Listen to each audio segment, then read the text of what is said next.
യുക്തന്മാർക്ക് വേണ്ടിയിട്ടാണ് ഈ ഒരു വീഡിയോ. കഴിഞ്ഞ ദിവസം നമ്മൾ ഹൂറികളെ കുറിച്ച് പറഞ്ഞിരുന്നല്ലോ.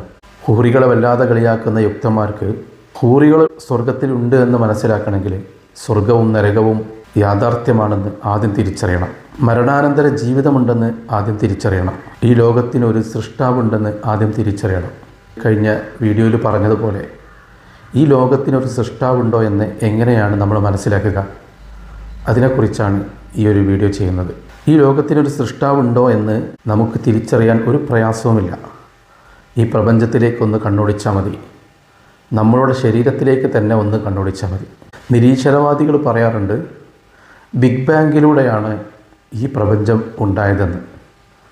ഈ പ്രപഞ്ചത്തിന് പിന്നിൽ ഒരു ശക്തി ഉണ്ടെന്നോ ഈ പ്രപഞ്ചം ഒരു ശക്തി നിയന്ത്രിച്ചു കൊണ്ടിരിക്കുന്നെന്നോ ഒന്നും അവർ മനസ്സിലാക്കുന്നില്ല. അത് പറയുമ്പോൾ അത് സ്വീകരിക്കാനും അവർ തയ്യാറല്ല.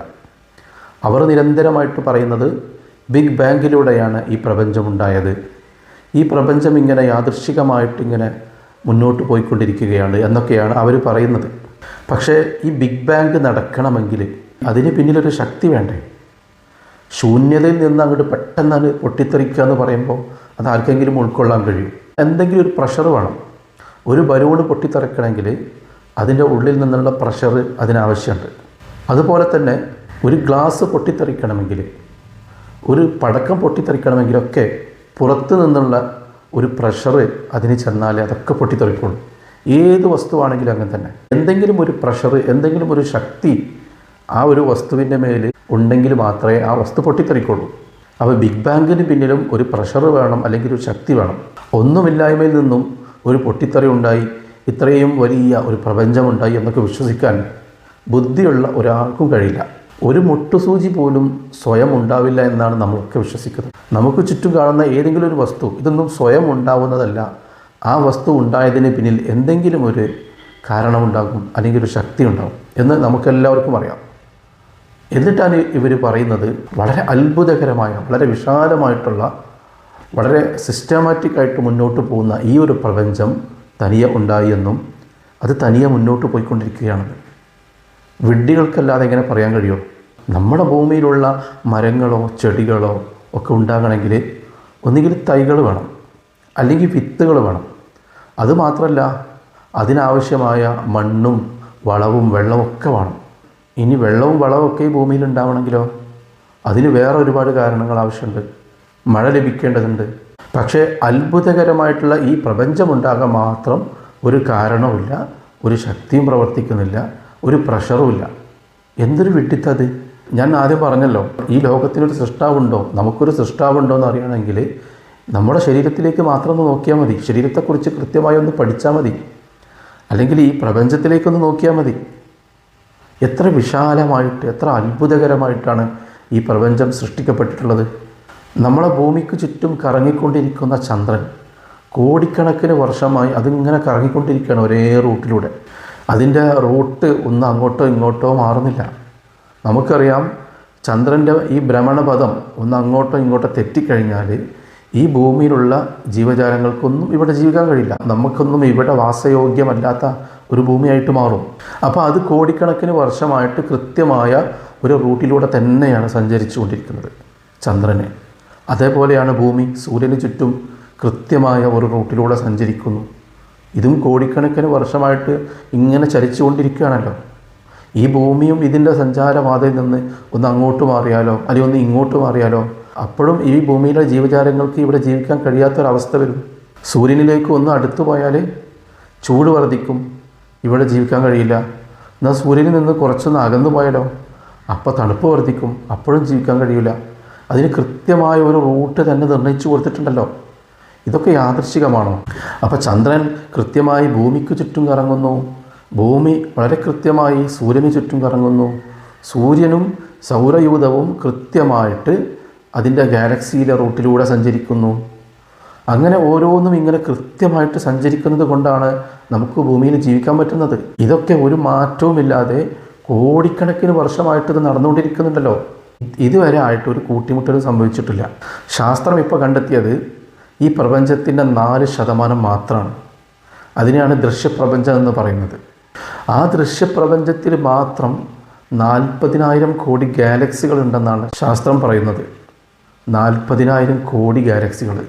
ഒരു ഗാലക്സി എന്നാൽ ആയിരക്കണക്കിന് കോടി നക്ഷത്രങ്ങളും ഗ്രഹങ്ങളും ഉപഗ്രഹങ്ങളൊക്കെ ഉൾക്കൊള്ളുന്നതാണ് ഒരു ഗാലക്സി. അങ്ങനത്തെ 40,000 കോടി ഗാലക്സികളാണ് ഈ ദൃശ്യപ്രപഞ്ചത്തിൽ മാത്രമുള്ളതെന്നാണ് ശാസ്ത്രം പറയുന്നത്. ഈ ഗാലക്സിൻ്റെയൊക്കെ വലുപ്പം അറിയണമെങ്കിൽ അതിനെക്കുറിച്ച് ശരിക്കും പഠിച്ചാൽ അത്ഭുതപ്പെട്ടു പോകും നമ്മൾ. നമ്മുടെ ഗാലക്സിയുടെ പേര് മിൽക്കി വേ എന്നാണല്ലോ. ഈ മിൽക്കി വേയിൽ തന്നെ ആയിരക്കണക്കിന് കോടി നക്ഷത്രങ്ങളുണ്ട്, ഗ്രഹങ്ങളുണ്ട്, ഉപഗ്രഹങ്ങളുണ്ട്. ഇതിങ്ങനെ ഓരോ റൂട്ടിലൂടെ സഞ്ചരിച്ചു കൊണ്ടിരിക്കുകയാണ്. ഈ മിൽക്കി വേയുടെ ഒരറ്റത്ത് നിന്ന് മറ്റേ അറ്റത്തെത്തണമെങ്കിൽ പ്രകാശത്തിൻ്റെ വേഗതയിൽ 1,00,000 കിലോമീറ്റർ നമ്മൾ സഞ്ചരിക്കണം. മിൽക്കി വേയുടെ ഒരറ്റത്ത് നിന്ന് മറ്റേ അറ്റത്തേക്ക് 1,00,000 പ്രകാശവർഷമാണ് സഞ്ചരിക്കേണ്ടത്. എത്ര വിശാലമാണ് നമ്മുടെ ഗാലക്സി. എന്നാലോ ഇത്രയും വിശാലമായ, ഇത്രയും വലിയ ഈ മിൽക്കി വേ എന്ന ഗാലക്സി ഉണ്ടല്ലോ, അതിൻ്റെ 4, 10, 20 ഇരട്ടി വലുപ്പമുള്ള ഗാലക്സികൾ ഈ ദൃശ്യപ്രപഞ്ചത്തിൽ തന്നെ വേറെയുണ്ട്. ശാസ്ത്രം അത് കണ്ടെത്തിയിട്ടുണ്ട്. ഈ മിൽക്കി വേ തന്നെ അത്രത്തോളം വലുപ്പമുണ്ടെങ്കിൽ ഇതിൻ്റെ 10, 20 ഇരട്ടി വലുപ്പമുള്ള ഗാലക്സികൾ എത്ര വലുപ്പമുണ്ടാവും? ആ ഗാലക്സികളിലൊക്കെ എത്രത്തോളം നക്ഷത്രങ്ങളും ഗ്രഹങ്ങളും ഉണ്ടാവും? ഇതെല്ലാം ഇങ്ങനെ കൃത്യമായിട്ട് സഞ്ചരിച്ചു കൊണ്ടിരിക്കുന്നു കോടിക്കണക്കിന് വർഷമായിട്ട്. ഇതൊന്നും ഒരാൾ നിയന്ത്രിക്കുന്നില്ല എന്ന് പറയുന്നത് പോസിബിളാണോ? ഈ ദൃശ്യപ്രപഞ്ചത്തിലുള്ള നക്ഷത്രങ്ങളുടെയും ഗ്രഹങ്ങളുടെയും ഉപഗ്രഹങ്ങളുടെയും ഒക്കെ എണ്ണം എത്രയായിരിക്കും? നമ്മളെ ചിന്താമണ്ഡലത്തിൻ്റെയൊക്കെ അപ്പുറത്താണ് കാര്യങ്ങൾ. അപ്പോൾ ഇതൊക്കെ ഒരു കൂട്ടിമുട്ടലില്ലാതെ കോടിക്കണക്കിന് വർഷങ്ങളായിട്ട് ഇങ്ങനെ സഞ്ചരിക്കുന്നു എന്ന് ശാസ്ത്രം തന്നെ പറയുന്നുണ്ട്. നമ്മൾ അടുത്ത കാലത്ത് ചന്ദ്രനിലേക്ക് ഒരു പേടകം വിക്ഷേപിച്ചിരുന്നു, ചന്ദ്രയാൻ എന്ന പേരിൽ. ആ പേടകം ഭൂമിയിൽ നിന്ന് വിക്ഷേപിച്ചതിന് ശേഷം 100 കണക്കിന് ആളുകളാണ് അതിനെ നിരീക്ഷിച്ചു കൊണ്ടിരുന്നത്, അതിനെ നിയന്ത്രിച്ചു കൊണ്ടിരുന്നത്. ഒരു ചെറിയ പേടകം. എന്നാലും ഒരുപാട് ശാസ്ത്ര സാങ്കേതിക വിദ്യകൾ വളർന്നു വന്ന ഈ കാലത്തും അത്തരം വിക്ഷേപണങ്ങൾ വിജയത്തിലെത്തിക്കാൻ സാധിച്ചോളണമെന്നില്ല. കേവലം ഭാഗ്യം കൊണ്ടാണ് പലതും വിജയകരമായി പൂർത്തിയാക്കുന്നത്. അപ്പോൾ അത്തരത്തിലുള്ള ചെറിയ ഒരു പേടകം പോലും ഒരാളുടെ അല്ലെങ്കിൽ പലരുടെയും 100 കണക്കിന് ആളുകളുടെ നിയന്ത്രണമില്ലാതെ കൃത്യമായിട്ട് അത് സഞ്ചരിക്കൂല എന്നോ അതിൻ്റെ ലക്ഷ്യത്തിലെത്തൂല എന്ന് നമ്മൾ പറയുമ്പോൾ അതിനേക്കാളുമൊക്കെ എത്രയോ വലിയ ഈ നക്ഷത്രങ്ങളും ഗ്രഹങ്ങളും വളരെ സിസ്റ്റമാറ്റിക് ആയിട്ട് ഇങ്ങനെ സഞ്ചരിച്ചു കൊണ്ടിരിക്കല്ലേ. അതുമാത്രം ഒരാൾക്കും നിയന്ത്രിക്കേണ്ട കാര്യമില്ല എന്നൊക്കെ പറയുമ്പോൾ എങ്ങനെയാണ് അതൊക്കെ നമുക്ക് ഉൾക്കൊള്ളാൻ കഴിയുക? എത്ര മനോഹരവും ശാസ്ത്രീയവുമായിട്ടാണ് ഈ പ്രപഞ്ചവും അതിലെ ഗാലക്സികളൊക്കെ സംവിധാനിച്ചിട്ടുള്ളത്. എത്ര മനോഹരമാണ്. നമ്മുടെ ഭൂമിയെ അടുത്തുനിന്ന് നോക്കുമ്പോൾ മാത്രമല്ലല്ലോ, പുറത്തുനിന്ന് നോക്കുമ്പോൾ ഭൂമി എത്ര മനോഹരമാണ്. ഇതേപോലെ തന്നെ ഓരോ ഗ്രഹങ്ങളും ഓരോ ഗാലക്സികളുമൊക്കെ വളരെ മനോഹരമായിട്ടാണ് സംവിധാനിച്ചിരിക്കുന്നത്. അപ്പോൾ ഇത്രയും മനോഹരമായി, ഇത്രയും സിസ്റ്റമാറ്റിക് ആയിട്ട് ഒരു പ്രപഞ്ചത്തെയോ ഗാലക്സികളെയൊക്കെ സംവിധാനിച്ചിട്ട് അതിന് പിന്നിൽ ഒരു ഡിസൈനർ ഇല്ല, അത് നിയന്ത്രിക്കുന്ന ഒരു ശക്തിയില്ല എന്നൊക്കെ എങ്ങനെയാണ് പറയാൻ സാധിക്കുക? നമ്മുടെ ഭൂമിയുടെ വലുപ്പത്തിൽ കുറച്ചൊന്ന് കുറഞ്ഞു പോയാൽ നമുക്ക് ജീവിക്കാൻ കഴിയും. ഒന്ന് വലുപ്പം കൂടിപ്പോയാൽ അപ്പോഴും നമുക്ക് ജീവിക്കാൻ കഴിയും. അപ്പോൾ കൃത്യമായിട്ടുള്ള ഒരു വലുപ്പമാണ് ഭൂമിക്ക് നൽകപ്പെട്ടിട്ടുള്ളത്. അതുകൊണ്ടാണ് 10,000 വർഷങ്ങളായിട്ട് ഭൂമിയിൽ മനുഷ്യവാസം ആരംഭിച്ചിട്ടുള്ളത്. അതെന്തുകൊണ്ടാണ്? ഈ ഭൂമിയെ കൃത്യമായ ഒരളവിലാണ് സംവിധാനിച്ചിട്ടുള്ളത്.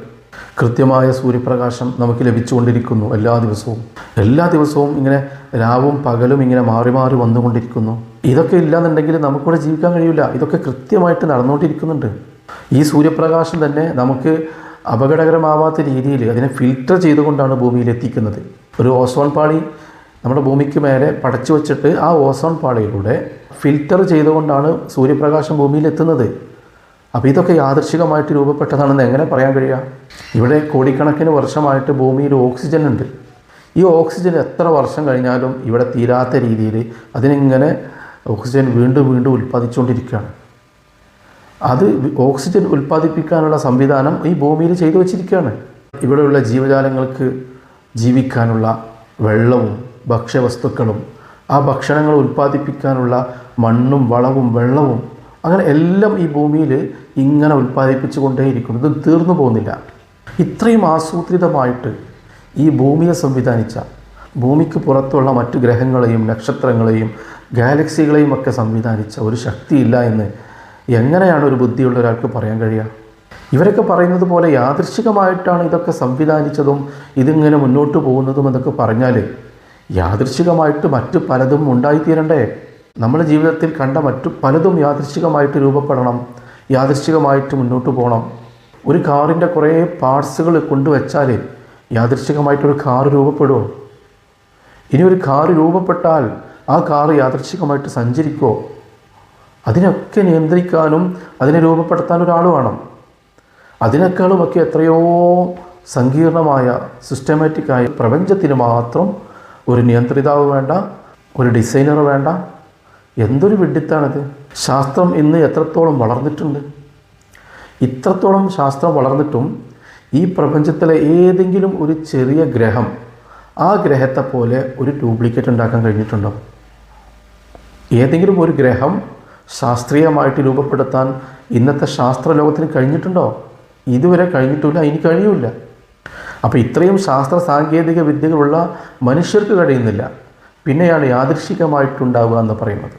വേണ്ട, ഈ ഭൂമിയിലെ തന്നെ ജീവജാലങ്ങളെ പോലെയുള്ള ഏതെങ്കിലും ഒരു ജീവിയെ ശാസ്ത്രത്തിന് ഉണ്ടാക്കാൻ കഴിഞ്ഞിട്ടുണ്ടോ? അതല്ലെങ്കിൽ ആ ജീവിക്ക് ഒരു ജീവൻ കൊടുക്കാൻ കഴിഞ്ഞിട്ടുണ്ടോ? അല്ലെങ്കിൽ ഒരു ജീവിയെ മരിക്കാതെ കാലാകാലം നിലനിർത്താൻ ഇവിടെ കഴിഞ്ഞിട്ടുണ്ടോ ശാസ്ത്രത്തിന്? ഇതൊന്നും കഴിഞ്ഞിട്ടില്ല. എന്നിട്ട് അവരാണ് ഈ ദൈവത്തെ വെല്ലുവിളിക്കുന്നത്. ഈ പ്രപഞ്ചത്തിലേക്കൊന്നും പോകേണ്ട കാര്യമില്ല. നമ്മുടെ ശരീരത്തെക്കുറിച്ച് മാത്രം പഠിച്ചാൽ തന്നെ നമുക്ക് ബോധ്യപ്പെടും ഈ ശരീരം യാദൃശ്ചികമായി രൂപാന്തരപ്പെട്ടതല്ല. എത്ര അത്ഭുതകരമാണ് മനുഷ്യ ശരീരം, എത്ര സിസ്റ്റമാറ്റിക്കായിട്ട് ഈ മനുഷ്യ ശരീരം നിർമ്മിച്ചിട്ടുള്ളതെന്ന് ശരീരത്തെക്കുറിച്ച് പഠിച്ചാൽ തന്നെ മനസ്സിലാവും. ഇതൊന്നും യാദൃശ്ചികമായിട്ട് രൂപാന്തരപ്പെടുന്ന സംഗതിയല്ല എന്നുള്ളത് ഏത് വിദ്യാഭ്യാസം ഇല്ലാത്ത ആളുകൾക്ക് മനസ്സിലാവുന്നതേ ഉള്ളൂ. പിന്നെ ആരാണ് ഇതൊക്കെ സംവിധാനിച്ചിട്ടുള്ളത്? ഇത്രയും സിസ്റ്റമാറ്റിക്കായിട്ടുള്ള ഒരു പ്രപഞ്ചം, ഇത്രയും മനോഹരമായി ഡിസൈൻ ചെയ്ത ഒരു പ്രപഞ്ചം, ആ പ്രപഞ്ചത്തിലെ ഗ്രഹങ്ങൾ, ഗാലക്സികൾ, നക്ഷത്രങ്ങൾ, അതേപോലെ തന്നെ നമ്മുടെ ഭൂമിയിലെ ജീവജാലങ്ങൾ, മനുഷ്യൻ, ഇതൊക്കെ ഇത്രയും മനോഹരമായി ഇത്രയും സിസ്റ്റമാറ്റിക്കായിട്ട് ആരാണ് സംവിധാനിച്ചത്? ഇതൊക്കെ കൃത്യമായ റൂട്ടിലൂടെ തന്നെ മുന്നോട്ട് കൊണ്ടുപോകുന്നത് അതിന് പിന്നിലൊരു ശക്തി ഉണ്ട് എന്നുള്ളത് നമുക്ക് ബോധ്യപ്പെടും. ഒരു ശക്തി ഇല്ലാതെ ഇതൊന്നും സംഭവിക്കുകയില്ല എന്നുള്ളത് നമുക്ക് ബോധ്യപ്പെടും. പക്ഷെ ആരാണ് ശക്തി? എവിടെയാണ് ശക്തി? ഇൻഷാ അല്ലാഹ് അതിനെക്കുറിച്ചൊക്കെ നമുക്ക് പിന്നീട് പഠിക്കാം, ചർച്ച ചെയ്യാം. ഏതായാലും അങ്ങനെ ഒരു ശക്തി ഉണ്ട് എന്നുള്ളത് ഏത് ചെറിയ കുട്ടിക്കും ഏത് വിദ്യാഭ്യാസമില്ലാത്തവനും ബോധ്യപ്പെടാവുന്ന കാര്യങ്ങളാണ്. നമ്മുടെ ശരീരവും നമുക്ക് ചുറ്റുമുള്ളതും നമ്മുടെ പ്രപഞ്ചവുമൊക്കെ അതൊന്നും നിഷേധിക്കാൻ എത്ര വലിയ ബുദ്ധിയുള്ള ആളുകൾക്കും കഴിയില്ല. അവർക്ക് കൃത്യമായി ഒന്നിനും മറുപടി പറയാൻ കഴിയില്ല. ബിഗ് ബാങ് എന്നുള്ളത് സംഭവിച്ചിട്ടുണ്ടെങ്കിൽ അതിന് പിന്നിലൊരു ശക്തി ഉണ്ടാവും, അല്ലെങ്കിൽ ഒരു പ്രഷർ ഉണ്ടാവും. അതെന്താണെന്ന് ഇതുവരെ ശാസ്ത്രത്തിന് മറുപടി കൊടുക്കാനും കഴിഞ്ഞിട്ടില്ല. ആ ശക്തി ദൈവം ആണെന്നാണ് മുസ്ലിങ്ങൾ പറയുന്നത്. ആ ഒരു പ്രഷർ ദൈവമാണെന്നാണ് മുസ്ലിങ്ങൾ പറയുന്നത്. ഈ പ്രപഞ്ചം രൂപപ്പെടുത്തുന്നതിനും ഈ പ്രപഞ്ചം നിയന്ത്രിച്ചു കൊണ്ടുപോകുന്നതിനും മനുഷ്യനെയും സകല ജീവജാലങ്ങളെയും നിയന്ത്രിച്ചു കൊണ്ടുപോകുന്നതും ആ ദൈവമെന്ന ശക്തിയാണെന്നാണ് മുസ്ലിങ്ങൾ പറയുന്നത്. ഇനി ആരാണ് ദൈവമെന്നൊക്കെ അതെങ്ങനെയാണ് നമുക്ക് മനസ്സിലാവാമെന്നൊക്കെ ഇൻഷാ അല്ലാഹ് അടുത്ത വീഡിയോകളിലൊക്കെ നമുക്ക് പറയാം. അസ്സലാമു അലൈക്കും വറഹ്മത്തുള്ളാഹി.